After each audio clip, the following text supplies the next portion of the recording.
ഈശോ മിശിഹായിക്ക് സ്തുതിയായിരിക്കട്ടെ. ബാറൂക്കിന്റെ പുസ്തകം 3-ാം അധ്യായം 9-ാം വാക്യം.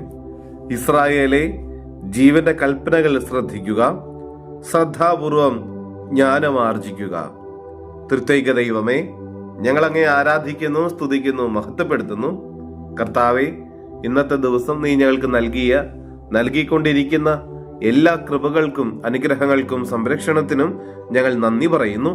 ഞങ്ങളെയും ഞങ്ങളുടെ കുടുംബത്തെയും ഞങ്ങൾ കൂടെയുള്ളവരെയും ഞങ്ങൾ നിരവധിയായിട്ടുള്ള ആഗ്രഹങ്ങളും പ്രതീക്ഷകളും സ്വപ്നങ്ങളും പദ്ധതികളും ഉത്കണ്ഠകളും ജീവിത അവസ്ഥകളും സാഹചര്യങ്ങളും എല്ലാം അങ്ങയുടെ കരങ്ങളിലേക്ക് ഞങ്ങൾ സമർപ്പിക്കുന്നു.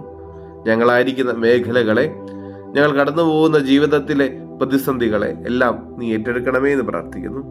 കർത്താവെ, ജീവന്റെ കൽപ്പനകൾ, ദൈവകൽപ്പനകൾ, വചനം കൃത്യമായി പാലിക്കാനുള്ള വലിയ കൃപ ഞങ്ങൾക്ക് നൽകണമേ. വചനത്തിൽ ആഴപ്പെട്ട് ജീവിക്കുവാനും വചനത്തോട് വിശ്വസ്ത പുലർത്തി ജീവിക്കുവാനും ഞങ്ങളെ ഒന്ന് അനുഗ്രഹിക്കണമേ. കർത്താവെ, നിന്റെ വചനം ഞങ്ങൾക്ക് വഴികളിൽ പ്രകാശമാകട്ടെ. നമ്മുടെ കർത്താവ് ഈശോ മിശിഹായുടെ കൃപയും പിതാവായ ദൈവത്തിന്റെ സ്നേഹവും പരിശുദ്ധാത്മാവിന്റെ സഹവാസവും നമ്മെല്ലാവരോടും കൂടെ ഉണ്ടായിരിക്കട്ടെ, ഇപ്പോഴും എപ്പോഴും എന്നേക്കും. ആമേൻ.